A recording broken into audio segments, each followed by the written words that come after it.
There's our next trilogy we're gonna walk through. Every movie that has some sort of sea animal. Freedom.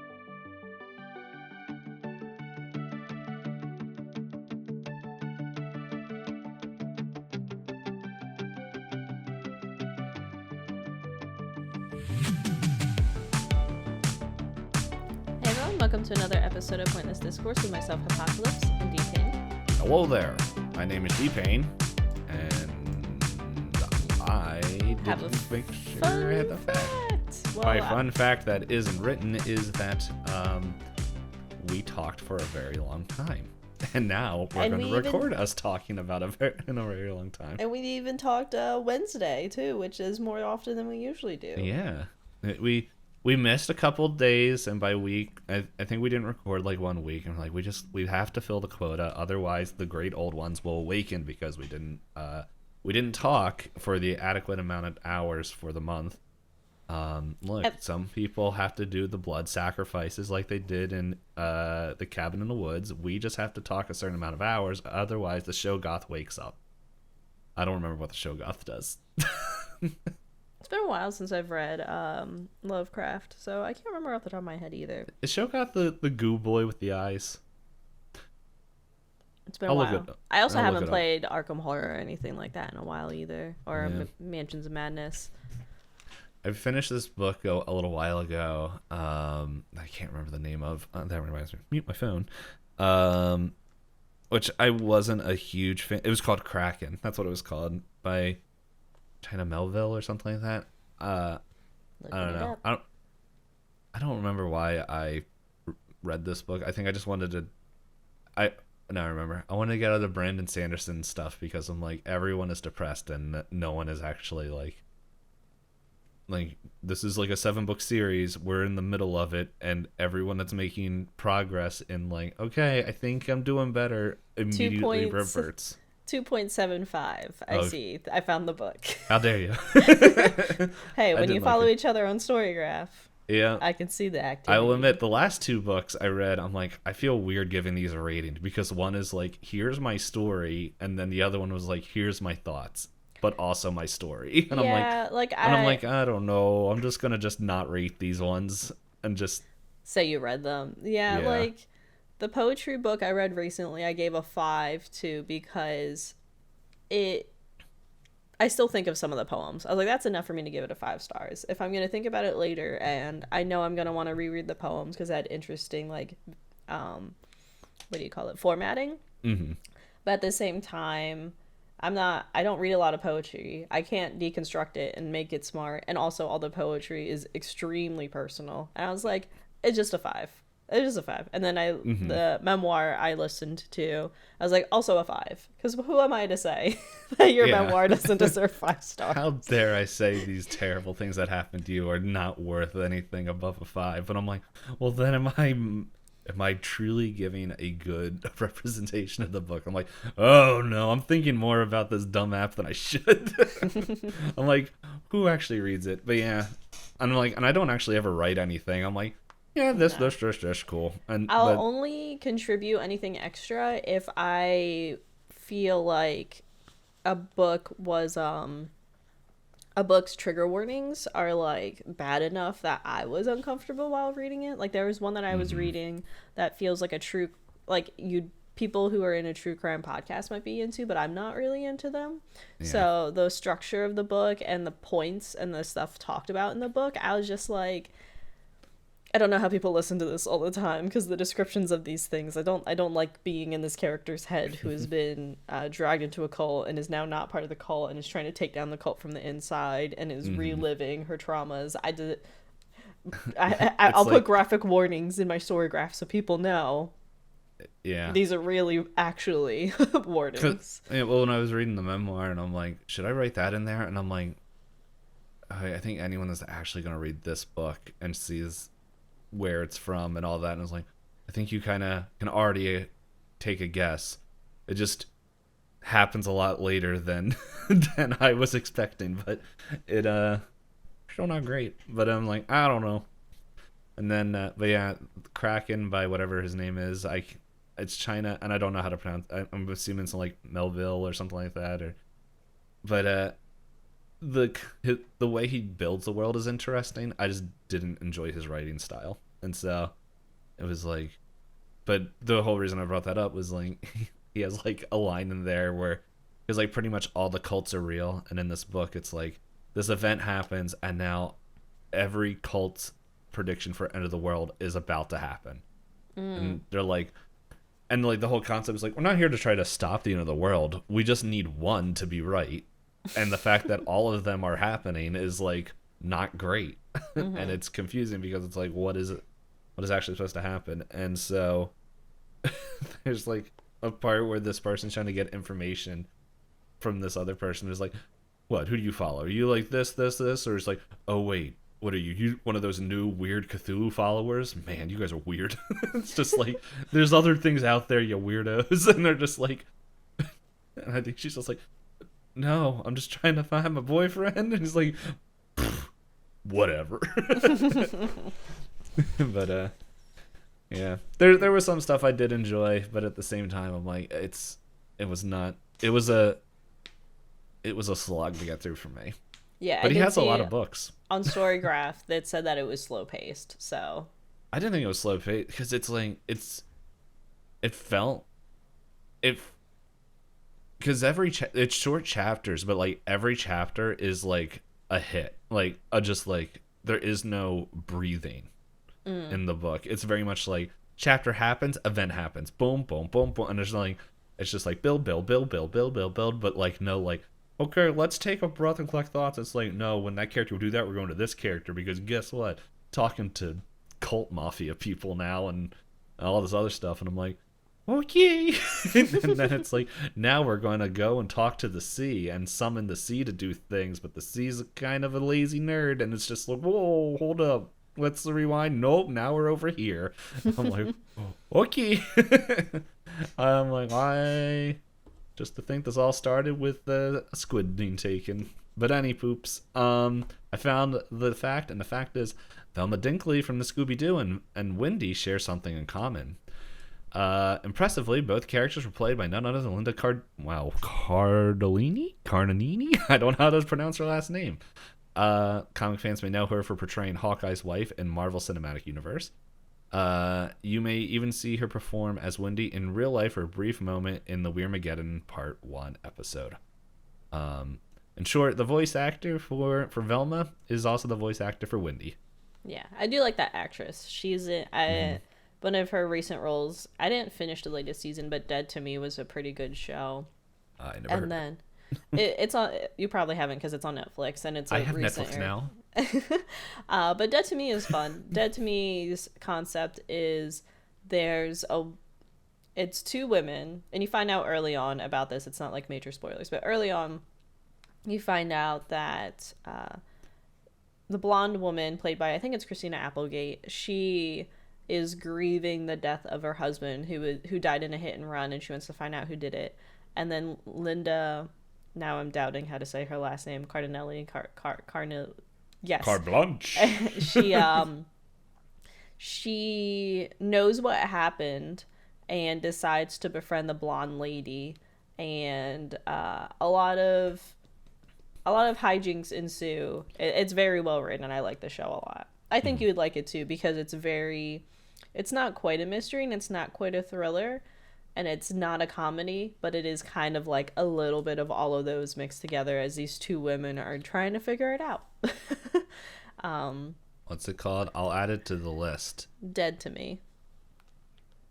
Look, you don't have to explain like what I am to you. Just what's the name of the Dead to Me. Oh, not B. Me.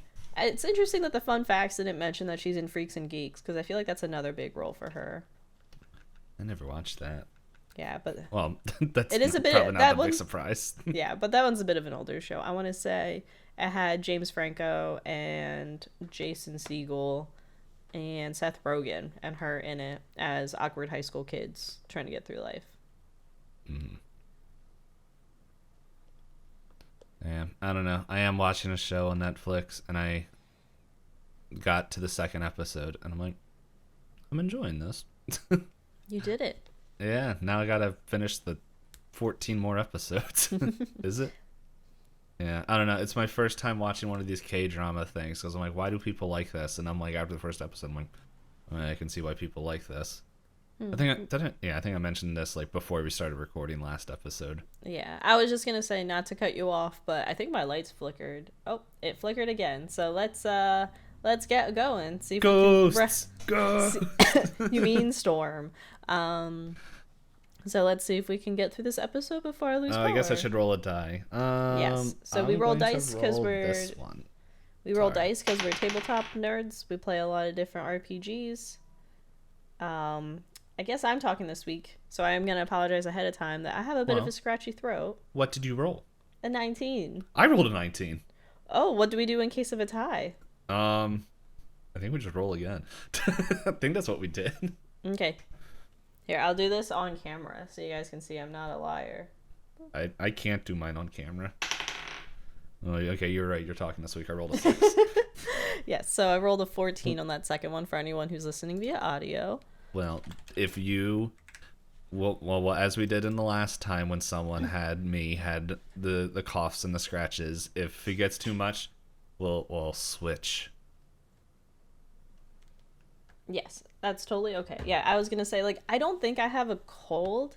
Last week, or last Thursday, I ran D&D with my boyfriend, but the week before we took a break. And then, so this Thursday, run D&D, and then yesterday I was on calls with friends chatting and stuff, like, all day. And I got home from work and I saw you, like, because we're Discord friends, and it's like, Hop's in this call. I'm like, I don't care why she's in this call. And then it's just like, hey, don't you? I was like, no, I don't. Leave me alone. Like, I don't know. Discord's weird.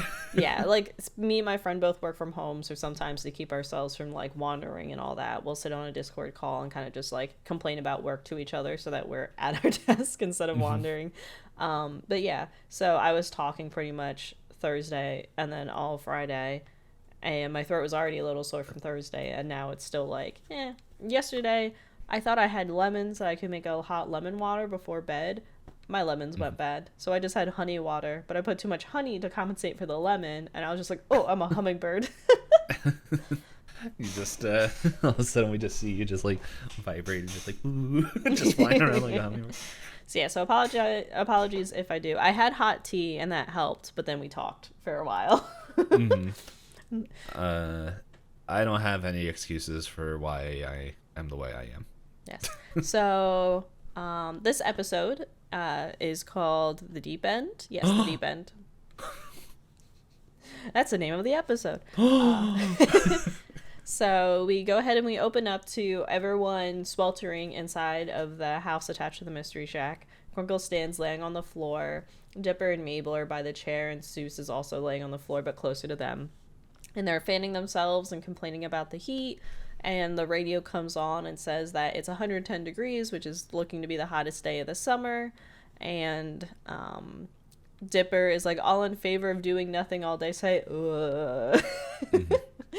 And everybody repeats him. Waddles comes up to bug Stan, and Stan's like, I'm going to kick you out of this house if you get close to me. And he starts to lick Stan. He's like, you called my bluff. I will say, because like where we live, like we have a lot of houses and apartments have air conditioning built in, and all that stuff, or people have wall units. I remember when I lived in upstate New York, we were too far north to have air conditioning, which I'm assuming Gravity Falls would probably be a similar state depending on how far north it was. Yeah, I mean, I know you traveled around a bunch. Did you go to places? I haven't been to the Pacific Northwest, but my understanding is they typically don't have air conditioning, because I talked to someone who lives, I think, in the Seattle area, and he said when they had the heat wave this last year, he moved to a hotel because a lot of places don't have built-in air conditioning. So during the heat wave, he got a hotel just so he didn't like die in his own home. Yeah. And like just for people that may not live in these areas, like your house, you don't have an air conditioner, but your houses are winterized, which like there's a lot like a thicker and I think a heavier installation built to hold in the heat. So I remember when I lived in upstate New York, like 5 minutes away from Canada, pretty much, our the houses were meant to hold in the heat, and then once it hit like 95 degrees, we were like dying because like our homes were not built for that. And so fortunately I lived in the basement of a church where it was normally cold. It was always colder. Yeah. But it's interesting, like I was sitting there watching that, I'm like, that's interesting, even though like every time we see the mystery shack get destroyed, there's no installation, which I understand another reason why. But sorry to cut you off. Go ahead. No, it's okay. So then while they're sweltering on the ground, they overhear on the radio that it is the opening day for the Gravity Falls pool, to which Mabel and Dipper are like, pool? So they all sorry, I was getting a drink. I was late. So they all decide to go. Stan, who's stuck on the floor, is like, quick, to the car, and he attempts to get up, and he's like glued to it, and he's stuck, and he asks the kids for help. So everyone grabs spatulas and starts to try and peel him up, and you hear a loud noise, and you're like, oh, his back skin must have ripped off. No, he took the entire floorboards with him, and he's walking out the door with it all stuck to his back, and he's like, all right, to the pool. As the radio is like, as Toby on the radio is like, and remember, on alert for random wildfires.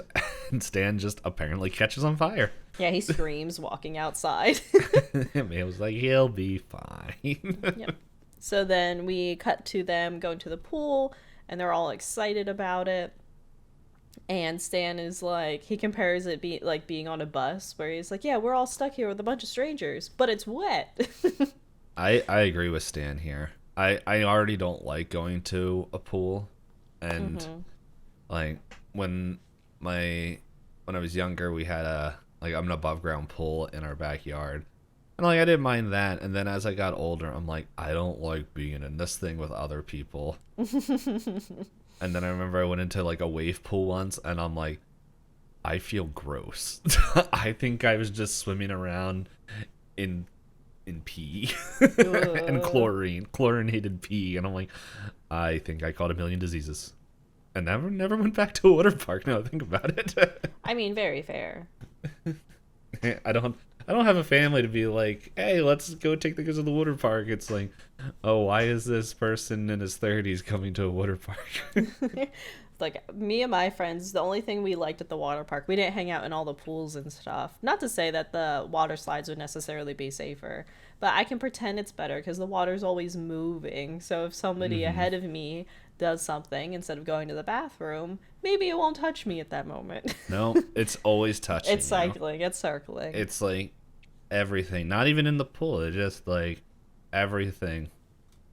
Something is always touching. It's like the 7 degrees of bacon, the 7 degrees of someone didn't wash their hands. But yes, horror. As they approach the pool, Mabel spots a handsome young man with his hair blowing in the wind. She's like, oh, who's that? And Seuss, eating his chips, is like, oh, that dude never leaves the pool. Some say he's a mysterious loner. And Mabel's pupils dilate. And she's like, oh, is it getting hot out here? Or is it just that guy? And Dipper's like, it is the hottest day of the year. And when are you going to stop crushing on some random guy every week? And she's like, whatever. Look at his mustache hairs. Yeah. And Susie's like, go to him. Seuss the enabler. I know. And then Mabel proceeds to like run over people that are sitting in like the layout lounge chairs and bumps into like a basket full of pool like inflatable balls, and she's like, oops, sorry, ooh. And Seuss is like, how romantic. Or no, he says, it's so beautiful. And yeah, Dipper's like, yeah, whatever, she's never just a dude before. And it's like, Dipper, have you like you talk like you have a wealth of knowledge, knowledge and history, and like you can't even talk to your crush. So Stan tries to comment like, women, but then gets hit in the face by a water balloon, and you pan up and find out that Wendy is a lifeguard at this pool, to which Dipper is completely enamored because you have Wendy in a one piece in the middle of the summer. He's like, "Oh, you work here?" She's like, "Yeah, lifeguards get extra snacks." And like, "Okay, I'll be a lifeguard then." And I get the best seat in the house because she has the umbrella. She's overlooking everything. Mm-hmm. And Dipper's like, "Yeah, you do," and then laughs and then stares. He's like, "I've been laughing for much too long." And Seuss is like, "Are you two having a staring contest? Because I think you're winning." And Dipper freaks out immediately.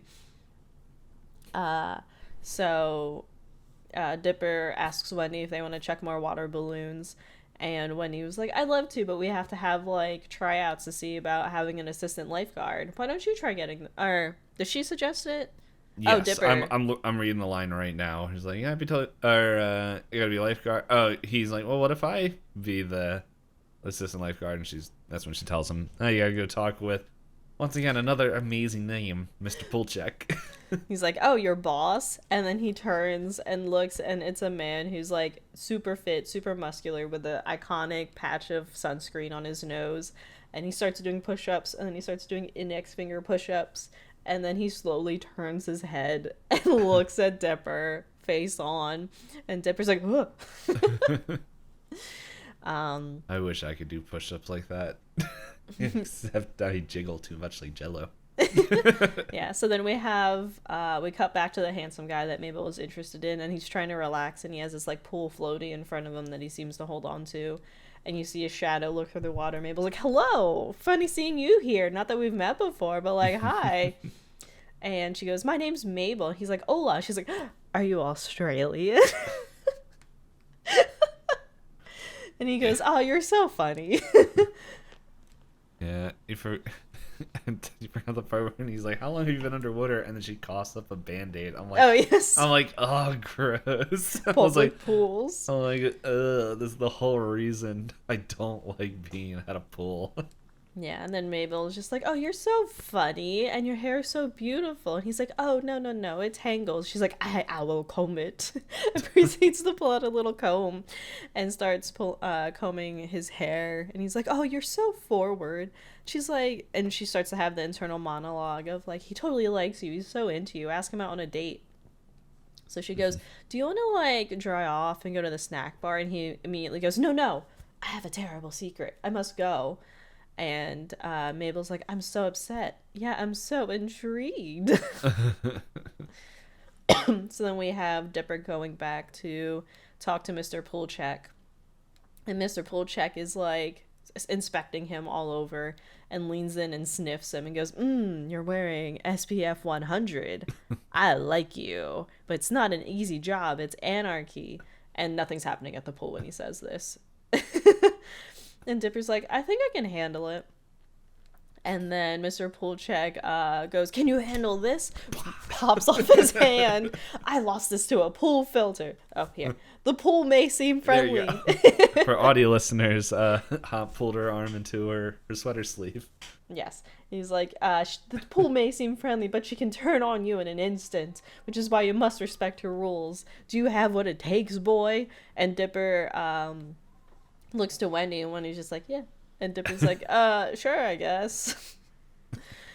So he gives him his own honorary whistle to say he's employed, and he says, "Welcome to the deep end, son." It's the name of the episode. I think my favorite part about Mr. Pulchek is, like, his hand when he takes it off is, like, stuck in, like I don't know how to explain this for audio listeners, but, like, full outstretched, like flat. fingers, like pretty much like an action figure karate chop, like, hand. Takes it off, does everything he does, like, there's stuff he does later with it. That sounds a whole lot worse than it was intended, but he puts but then when he puts it back, his hand back on, it's like movable, perfect hand, Normal like, hand. Yeah, you would never know. Because, like, he puts it on and then he's able to, like grab Dipper by his arms, like, "Can you handle the responsibility?" He's like, "Does that hand move or doesn't it? What's going on here?" Yeah, and then he pulls him in for a hug, and it's, like, super, like, tight, like, all-encompassing hug, and Dipper's like, "Okay," and, like, taps him on the arm. He's not sure what to do. Then we start off Stan and Seuss's, Stan's side plot specifically. Seuss has a different side plot happening in the background of this episode.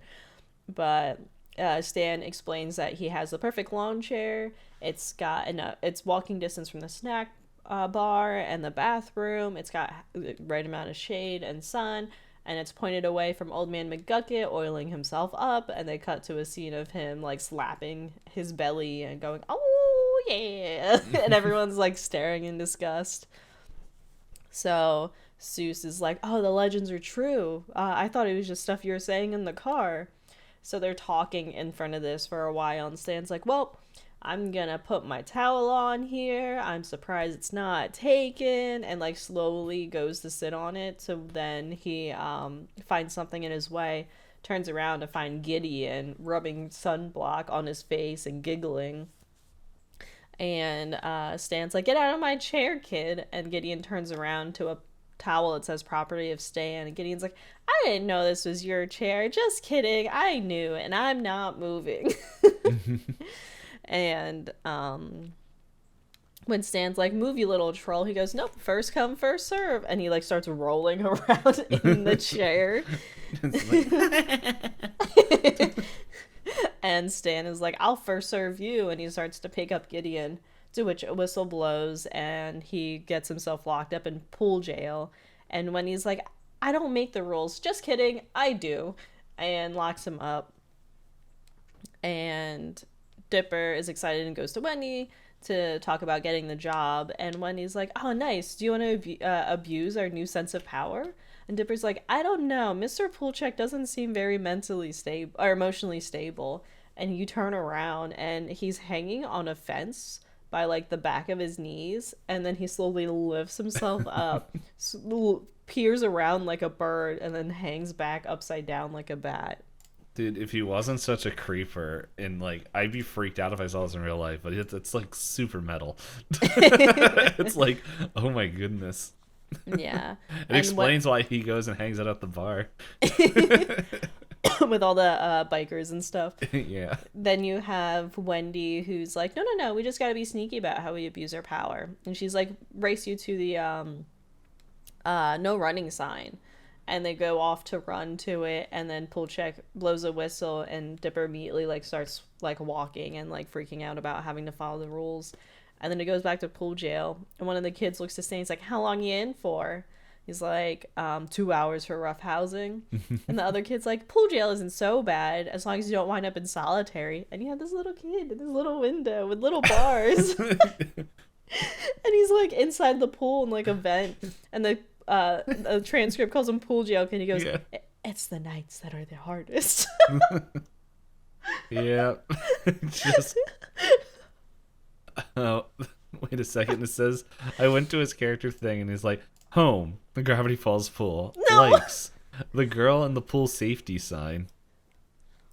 And a pool safety sign. Dislikes being trapped in solitary confinement. And quote, it's the nights that are the hardest." Yeah. Oh, man. It's poor pool jail kid. Oh, okay. Here's a little bit of trivia here. When asked about the boy's fate, Alec Hirsch said he found a pool skewer that he can operate a nearby vending machine with. He also has a crush on... Oh, this is what it is. He also has a crush on the girl and a pool safety sign. Poor buddy. That's how you get trolls. So then we cut back to Mabel trying to seduce the mysterious handsome lad again, and she swims up to him and drops a sandwich, and she's like, "Flop, I brought you a sandwich. It's kind of soggy though." And she goes, "By the way, I really like sharing things like sandwiches or secrets. Share your secret, you beautiful stranger." And he goes, "The wet sandwich looks delicious," and his hair blows in the wind. And he's like, "Okay, as long as you promise not to tell another living soul my secret." And Mabel, of course, nods and is excited about it. He goes, "It is because I am and he pushes the pool inflatable away, "a merman." And Mabel's like, "Oh, thank God. I thought you were going to say that you had a girlfriend." It also, like, really begs the question, like, she's, like, because in the beginning of the episode when he first sees her, he's just like, "How long have you been underwater?" And it's like, did she just... Because I know some people, like, open their eyes when under the water. I would hope this is chlorinated to the point where it would hurt. I don't say that. I hope that in that she got burnt. I But hope her eyes got burnt out with chlorine. I mean that if there's band-aids floating in the pool, I hope there's enough chlorine to kill any living thing, so you wouldn't want to open your eyes in that water. Even kids. Can fish survive in chlorinated water? I don't think so. Wow, no wonder he wants to leave. But yeah, so Oops. it comes back and she's like, "Oh, you were speaking a foreign fish language." He's like, "No, it was Spanish." And she was asking how old he is, and because his voice is deep, he said he's 12, but mer people's voices drop in their 3. She asks his name, and he's like, "You can call me," and pulls out a guitar and strums it. "Mermendo." That is because that is my name. Yep. And thus Coco was born. Then she asks, she's like, "How did you end up in this pool?" And then he has this flashback where he was swimming with dolphins in the ocean, gets fished up by fishermen. The fisherman goes, "Did we fish up one of those beautiful fish boys?" And he goes, "We must eat his flesh." So he ends up in a bait truck to get dropped off at Gravity Falls. When he finally gets a chance to escape, he ends up in the lake nearby and tries to swim up like the salmon, like upriver on top of the thing. And he gets to the top and a log hits him in the face. So he falls backwards and he finds himself washed up on shore and starts to drown on land, to which the forest animals come and lick his face enough so it's damp enough that he can breathe. So he asks them to continue licking their face. And he flops his fish floppiness, which we see a lot, into a tube that is above, like a sewer outlet, above a hill towards the pool, which is concerning because if it rains a lot, it would go right in the pool. But that's not for us to worry about. The other thing that I find a little bit interesting is that apparently he said, "I was swimming with your friends, my friends, and the mighty dolphins, in the Gulf of Mexico." Oh yeah, and somehow he ends up in the Pacific Northwest. It's such a far trip. It's like, okay, now he's in the lake, and he's like, "Okay, you're gonna go like contact your people." It's like, well, I hope that lake has ocean outlet. Yeah. It's so then it's just you just put him in another big pool. But yes, so Mormando's like, "Now that you know my history, you must be weirded out." She's like, no, you're the coolest guy I've ever met, and you can play at least one chord on the guitar." And he goes, "I've never met a human like you." She's like, "Most haven't," or something like that. No, it's he asks her to join in a game of Marco Polo, and she says yes. And they hug, and she covers his he starts to choke and says, "You're covering my gills." And she's like, "Whoa." Weird. So then we have Gideon doing what he was doing earlier, rubbing his face and giggling as he's putting sunblock on. He's like, "My cheeks baby soft." And Stan is watching angrily from afar. And he's like, "I can't touch him or the stupid pool patrol will come and throw me in pool jail again." So he decides to take his watch, and he realizes it's reflecting the sun. So he tries to like angle the watch to get it into his eyes to annoy Gideon. And then Gideon has like these little pair of like, I guess sunglasses or goggles, or maybe suntan and goggles, and reflects the light right back into Stan's eyes. And he screams and falls back into the water.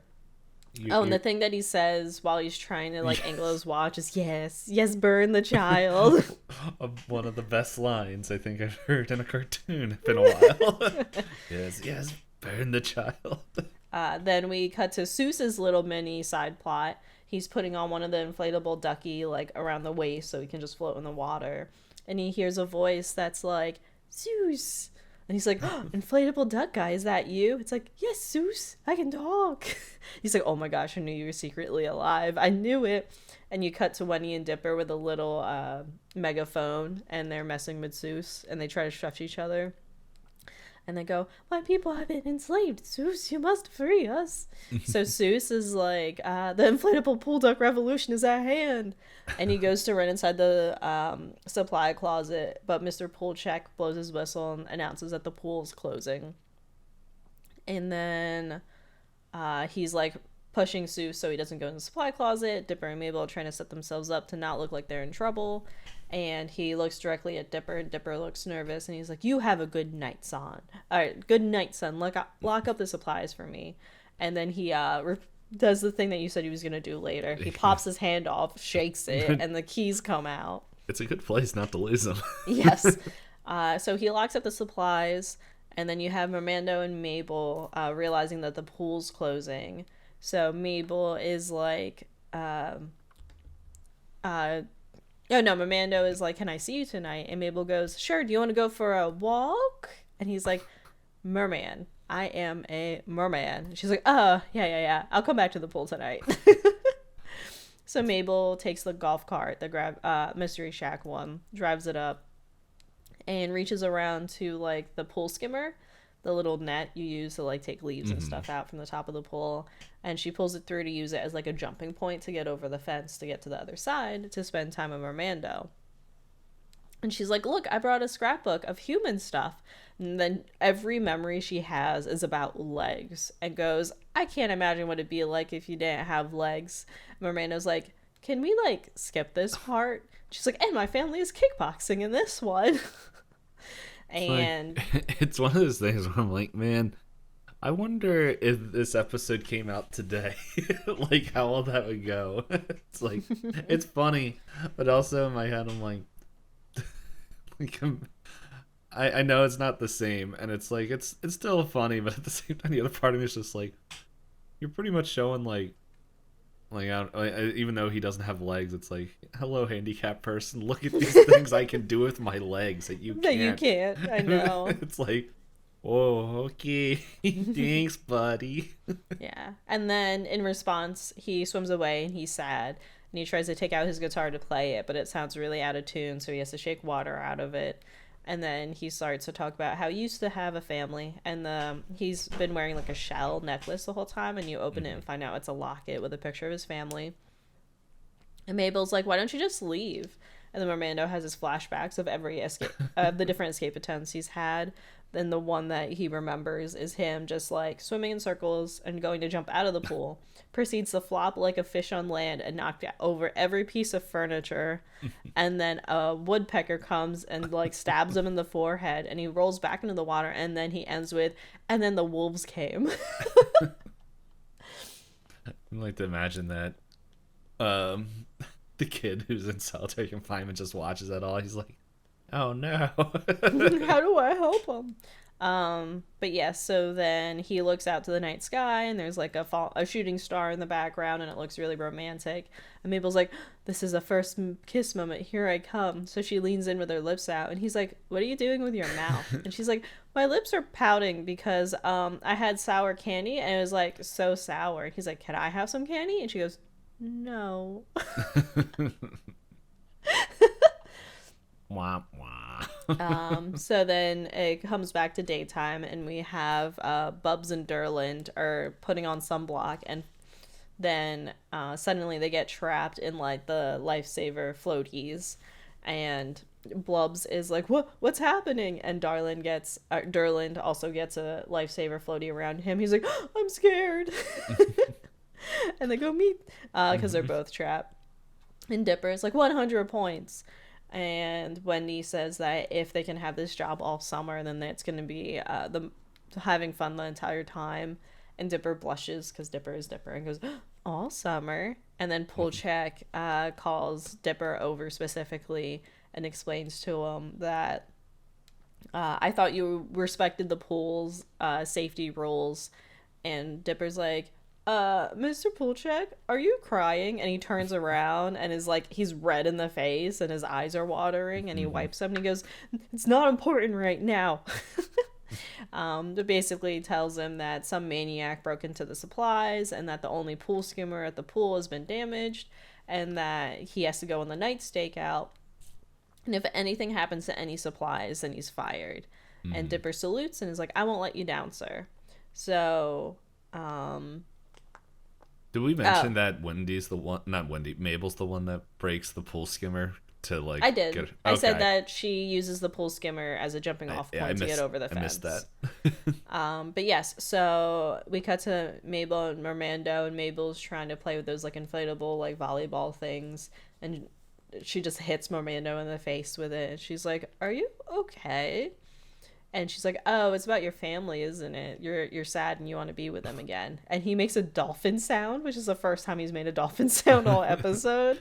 Does that And mean I remember like a handful of episodes of SpongeBob? Did that mean he used a sentence enhancer? he must have used the sentence enhancer, yes. But Mabel goes, "You know what? We're gonna get you out of here and back to your family." And Mermando is like, "Only, what is it? He's like, only someone who can come with like a brave and extraordinary plan can get me out of here," or something like that.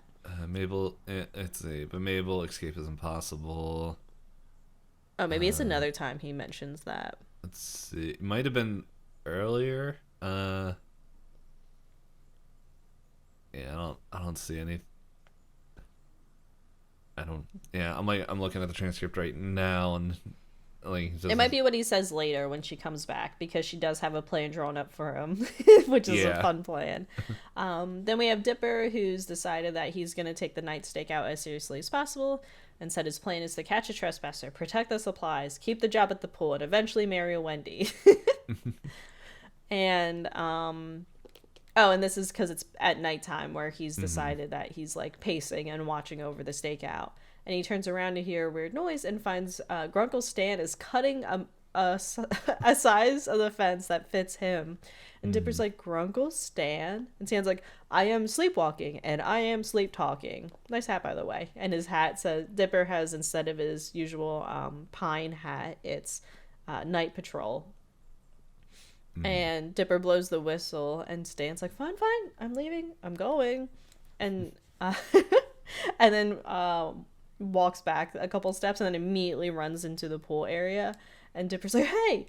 And he follows after him, to which Mabel backs the cart in through the man-sized hole that Grunkle Stan I thought she makes another hole. she does later on her escape. Oh yeah, that's right. She backs into She backs in nicely. yeah. And Before we move forward, I like there's one part that I really like about Dipper and Stan's thing, where Dipper's like, "You're the one destroying the pool supplies." Like, what? No, my cars will have better than that. I'm gonna get that sea ready for me in the morning, and then maybe I'll destroy some pool supplies. I'm still young. And that's when he blows the whistle. Just Stan's like, "Ah." Yeah, so Mabel backs up the golf cart and explains to Mermando that she's gonna get him out of here. And Miranda's like, "How can I possibly escape?" And she's like, "Okay, so my original plan was to tape together a bunch of fish sticks to make you a prosthetic pair of legs," and hands him a drawing. And he opens it and he's like, "Intriguing." And she's like, "But then I realized," and she walks into the supply closet and pulls out a cooler and starts to fill it with water through her hose. "I could just transport you in this cooler." And he leaps it out of the pool and then flops on the pool side for a little bit and then flops himself into the cooler. And then Mabel shuts it. And Dipper runs up. He's like, "Mabel, is there anyone else breaking into the pool tonight? What, is Seuss here too?"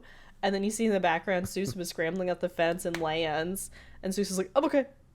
And Dipper just goes, "Go home, Seuss." Without and even Seuss turning around. Yeah, and Seuss goes, "You got it." And you see Seuss like doing like what little like kids will do. Like they just jump over and over. So Dipper turns his attention back to Mabel. Is like, "So what are you doing here?" And she goes, "No reason." And then from the cooler, the lid like jumbles as Mermando clears his throat. And Dipper's like, "Did that cooler just clear its throat?" She's like, "Don't be silly. There's certainly not a merman in there if that's what you're implying." "Who said anything about a merman?" And Dipper's like, "All right, I don't have time for all these games. If you don't give me back the supplies, I'm going to lose the coolest job ever." Mabel's like, "I totally understand, but look, Wendy in a bikini." And Dipper turns around and he's like, "Really? At night?" And she goes, "Sorry, Dipper."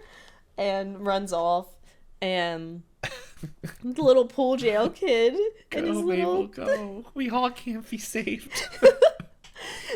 And Mabel's like talking about how she's gonna get him home, and Dipper says to hand over the pool supplies in the name of pool law, and she says that pool law is dumb and so is your hat. So they're in like a car chase where Mabel is in the golf cart driving towards the lake. And Dipper is in the pool cart and has the what I thought was the broken pool skimmer, now that I think about it, and is launching water balloons at Mabel.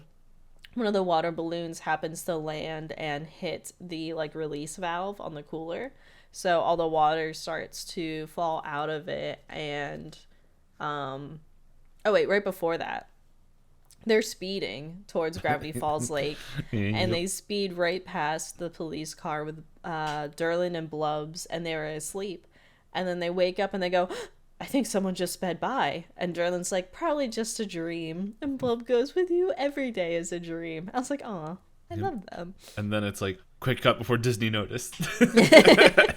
So then one of the water balloons, like I said, hits the release valve for the cooler, and Mermando says that they have to hurry because he can't breathe. And Mabel hits the brakes and like tries to do a maneuver, but ends up not working out. And she falls onto the ground, and the cooler falls onto the ground. And Dipper walks up. He's like, all right, I got you. Show me what's inside the cooler. Hand it over. And he's like, why do you even need it? So Mabel is like, I wanted to save my new friend. He's really nice. We combed each other's hair, and he needs to be in the cooler because he breathes water because he's a merman. And Mermando rolls out of the cooler, just goes, hola. And Dipper was like, wow, way to bury the lead, Mabel.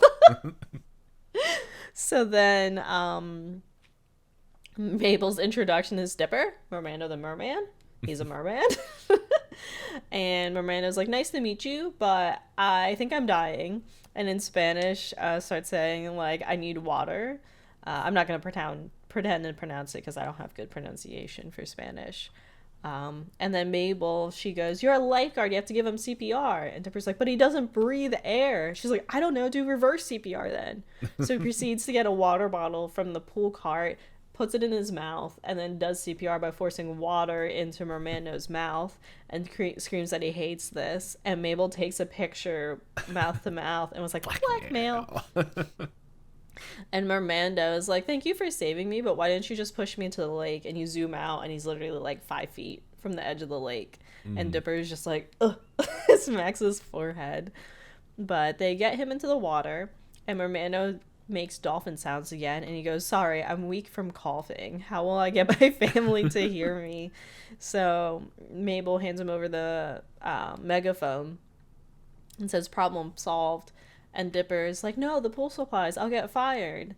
And then Mabel has her little monologue where she's like, haven't you ever felt like you liked someone but they can't like you back, and no matter what you do anything for that person anyway? And Dipper, of course, sighs and gives him the megaphone. Mermando repeats, he's like, I've never met anyone like you. Mabel's like, same here, except for a zombie, a gnome, and a couple of cute vampires. That's when I was thinking of that line. And then Dipper's like, I don't remember the vampire. She's like, I don't tell you everything. Anyway, I guess this is it, Mermando. And he leaps up and gives her first kiss. And Dipper's like, ew, that's gross, and goes to walk away. And Mabel's like, don't worry, you got your first kiss from Mermando too. And he's like, don't involve me in this. So Mermando goes to leave, and Mabel's like, you did the right thing, Dipper. And Mabel is like, oh, I have one last thing I want to do. And she runs out onto the rocks and puts her fist up in the air. You sent me the picture. And Mermando jumps over her like it's Free Willy. And she's like, I've always wanted to do that. Oh, man. I always remember Free Willy, but then I was like, man, I haven't watched that since I was only single-digit ages. I don't think I've ever watched it in its entirety. Like, I know what it is and what it's about, but I can't say anything. I think there's like 3 of them. Yeah, that was there's the age where everything. There's our next trilogy we're gonna walk through. Every movie that has some sort of sea animal, freedom, or just is a main character, like Flipper the dolphin, Airbud. Well, I was thinking aquatic, but yeah, okay. But Airbud. There's like 50 of those. Airbud, Airbud's the. No, I'm trying to remember because I'm not. The dog that plays basketball. I remember the dog that plays basketball, but I'm like, hold on, is there another dog playing at sports game where is that the one in the end where they're just like, okay, we have the family that treated you well, and then the jerk junkyard owner that didn't treat him well but is technically his owner, and we'll let the dog choose. And the dog rips the newspaper out of his hand and runs to Boy. That sounds about right. But also Airbud spawned sequels in that Airbud had puppies, and then the puppies also play basketball. I always thought that would hurt their nose. I imagine so. So let's then we see. can watch Oh, that movie with the two dogs and the cat that go on a road trip because I like that movie. That one makes me cry. What's it called? Homeward Bound. Yes. That But yes, movie. so back to Gravity Falls. We have Pool Check at the pool losing his mind. He goes, "There's a wrecked fence, there's dents in the pool mobile, and a missing megaphone. Who's responsible for this?" And Dipper owns up to it, and he goes, "I got in too deep." Why not? And Pulchek, fires him and makes him hand over the whistle, to which he starts to put the whistle like rope in his mouth and then starts chewing it up. And then the whistle gets to his teeth and he cracks it and he just eats it and swallows it. And Dipper just slowly backs away. Super should be given the ring of power too. And Pulchek was like, "If one thing goes wrong today, and one more thing." And you see Seuss by the fence with all the inflatable duckies. "You're free, inflatable duckies, unite!" And Pulchek freaks out. So then Seuss scrambles up and over the fence and runs, and Pulchek runs through the fence. Mm-hmm. To which we see someone we haven't seen in a while, Tyler Cute Biker. Get him! Get him! Get him! In this rewatch, he doesn't say "get him" as much as I remember he did in my head. Yeah, he's just an iconic character. Yeah, I wonder if he says "get him" more in the second season. It could be possible. But we have Wendy walking out, and she's in her full clothes. She's not in the lifeguard suit anymore. She says that she got fired, and probably for taking too many snacks. And she lifts her hat, and she has like 6 bags of chips on her head. And they laugh and walk away. And she asks if they want to break rules somewhere else. And he says, of course. And then Mabel is sitting by the edge of the pool and looks sad. But then a letter in a bottle comes up. She opens it, and Mermando says he's home with his family and he's very happy, and that their first kiss will always be something he holds dear in his heart, and technically multiple hearts, as Bearmen have 17, which is horrifying but true. And then he says there's more bottles along the way. And the thing I forgot to mention was Stan's plans. But anyway, to wrap up Mabel, there's like a bunch of bottles that appear, and she starts giggling. Stan, when he broke in at night, his plan, he changed into his bathing suit, laid on the chair, and said, "All right, I just got to stay here for 15 hours until the pool reopens. What a good plan. Nothing can go wrong with this plan." And then here we have it is the next day. Gideon walks up and is like, "Oh, darn, you got the chair. And put her there, I guess you've won." And Stan goes to sit up to shake hands with him, and he realizes he's stuck to the chair. And Gideon goes, "Or perhaps I predicted your plan and covered the chair with glue last night. Enjoy your chair forever." And Stan goes, "Kids, get the spatulas." I'm trying to think. 15 hours. If the pool opens at 8 a.m., he would have had gotten there 5 p.m. the day before. But it was nighttime. It was. What time does the pool open? Does the pool open at like 1 p.m.? Let's see. Well, like, if it's summer, sunset would be about. 10. It would be dark by what, 8 p.m. in the summer? It would start getting dark, but we're also higher up, depending on what side of, like, if they're near a mountain range and all that stuff. Let's just say 9. And where it's completely dark. Yeah, or like at least it starts getting dark enough where they can still see, because they don't have any lights or anything. Oh yeah, they don't. Only Dipper has a flashlight. Let's say 9 just to be safe, and then so 15 hours. So 12 would be 9 a.m. 10, it would be lunchtime. Yeah, so I wasn't off with my joke saying it opens at 1 p.m. But then most pools close at like 5 p.m. Maybe that's why Pulchek's so stressed out. He's like, I only work for like 3 hours a day for a specific amount of time, and all these brats are ruining everything. It must be. But yeah, so then we cut to the end credits, and in the end credits, all we see is Pool Jail Boy sitting as life passes him by. Like several seasons go by. There's fireworks in the distance, and he waves a little like American flag to go along with it, and and that's how it ends. Yeah, just if we go really well, just start playing the opening to Mad World, or the Johnny Cash song, "And I hurt myself today." But yes, I guess my voice held out. I could use a glass of water, but Well, here, I'll go now as I scroll down, which I probably should have done a little while ago, to talk about the other fun things in here, such as character revelations, which, yeah, we know cute vampires Mabel met. Wow, I talked like Yoda. And so, yeah, so we find out that Mabel apparently has her own ventures that we never see. Dipper reveals that Mabel never kissed a guy because she'll find a way to mess it up. Okay, that's... I don't know why that's a revelation, but it's there. And the other revelation really is that apparently her family is into kickboxing. okay. And then continuity. Mer people were mentioned in a previous episode. Let's see. There's a picture of a Fiji mermaid seen at the end of a title sequence. Let's see. I'm gonna open. It doesn't have a picture. Thank you for not helping that. Oh, there it is. In tourist traps. It's in one of the displays. There. I see it. The Fiji mermaid was seen in tourist trap. And the inconveniencing. Which episode is that? Oh, okay. That's episode 5.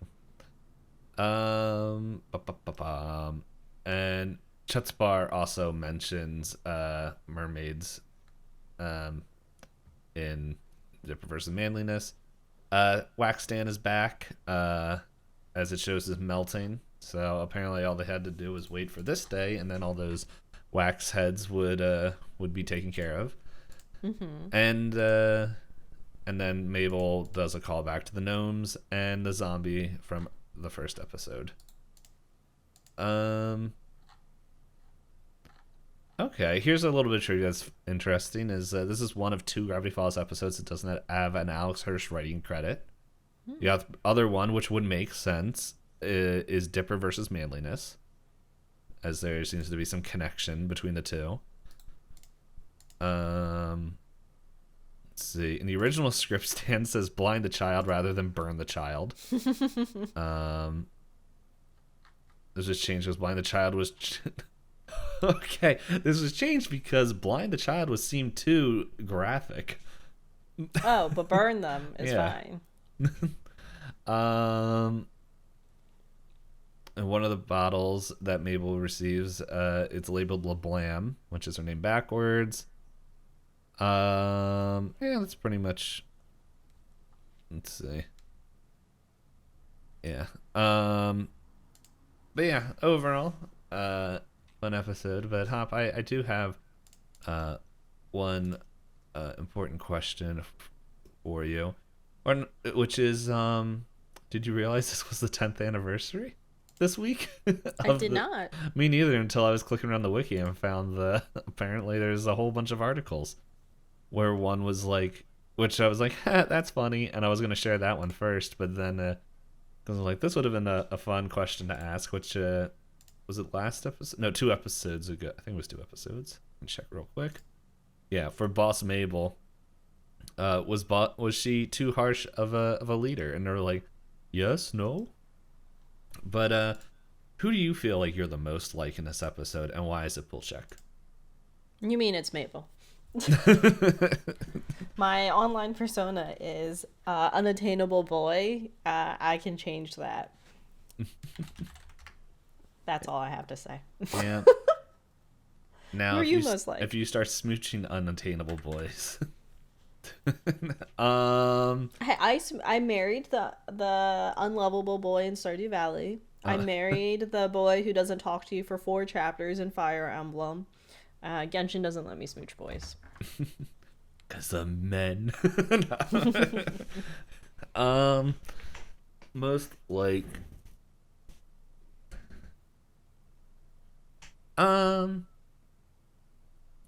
See, this is another thing where it's like, I connect with certain parts of these characters. Like, in my head, like, I can see a little bit like Dipper, where it's just like, even though I wouldn't agree with the reasons why he's like, protect the pool stuff, but I'm like, no, don't break equipment because that's like it costs money to replace and stuff. But at the same time, I'm like, I can relate to Stan to Stan's very aggravation of I was pretty much here and then this brat took it. So I don't where's the wiki? Let me scroll through real quick. Let's see. And Mr. Poolcheck, I just wish I could do thumb push-ups, but I can't. That's the thing, because like with Dipper,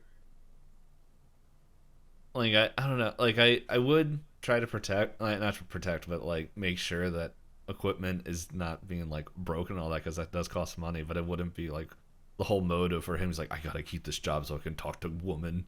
Mm-hmm. But are you the super strict rule follower type of guy? No, I can barely show that, that's why I can barely show up to work on time. Because I was gonna say, because that's what Dipper is fighting with the feelings of, I have to follow the rules because I'm Dipper, versus I want to be with Wendy. Mm-hmm. Because Wendy wants to break rules versus. Yeah.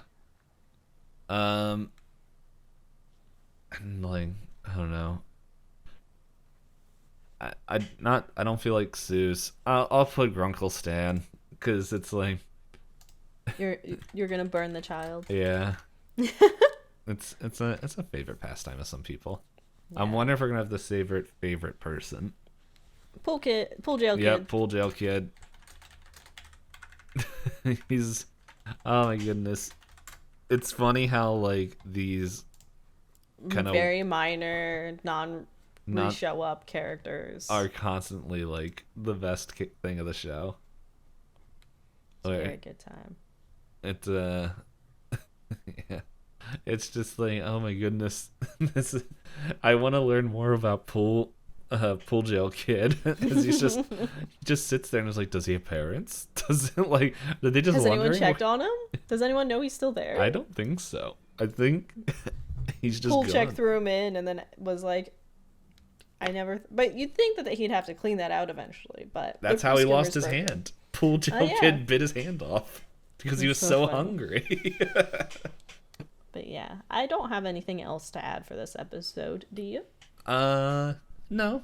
We'll see you guys all next week as we talk about episode 16. We're getting closer every week to the final episodes of season 1. Yeah, and then we'll start season 2. And then season 3. If it existed. Or what's that? Dun, dun, dun. The Timmy Turner's dad. If I had one. But yeah, thanks everyone for listening. We always appreciate it. We would also appreciate it if you let us ratings, reviews, and your favorite ways of listening to the podcast, or leaving likes and comments and things like that. Feel free to share with people and friends and enemies and all that. And even people who think that we're taking your Wi-Fi.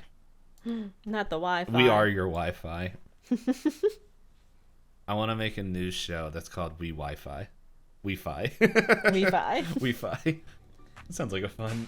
That has to be something. Now I know what I'm going to be looking up for the rest of the afternoon. All right. Well, I must... Yep, it is a thing. It's already taken. Yep, oh well. It looks like it's a company. Gotcha.